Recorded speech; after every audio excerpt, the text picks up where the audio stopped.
ఇండియాలో పానీపూరికి separate fan base ఉంటుంది. తెలుగు రాష్ట్రాల్లో అయితే దాదాపు వీధికొక పానీపూరి స్టాల్ ఉంటుంది. అది ఎప్పుడూ బిజీ బిజీగానే ఉంటుంది. పానీపూరి టేస్ట్ కూడా అందుకు తగ్గట్టుగానే సూపర్‌గా ఉంటుంది. అంతా బాగుంది గానీ, అసలు ఇండియాలో పానీపూరిని మొదలుపెట్టింది ఎవరు?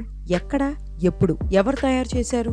అని మీకు ఎప్పుడైనా డౌట్ వచ్చిందా? మీ డౌట్ కి క్లియర్ ఆన్సర్ లేదు, కానీ పానీపూరి ఆరిజిన్ వెనుక 2 థీరీస్ ఉన్నాయి. మహాభారతంలో ఓ సందర్భంలో పాండవులు రాజ్యం కోల్పోతారు. కుంతి, ద్రౌపది, పాండవులు అడవులకు వెళ్లాల్సి వస్తుంది. అప్పుడు ఒక మంచి కోడలుగా ద్రౌపది ఇంటిని చూసుకోగలుగుతుందా అని కుంతికి సందేహం వచ్చింది. కేవలం ఒక్కటంటే ఒక్క పూరి చేసేందుకు సరిపడా పిండి, కొన్ని కూరగాయలను ద్రౌపదికిచ్చి 5 పాండవులకు సరిపడా ఏదైనా వండమని చెప్పింది. అప్పుడు ద్రౌపది చేసిన డిష్ ఈ పానీపూరి అట.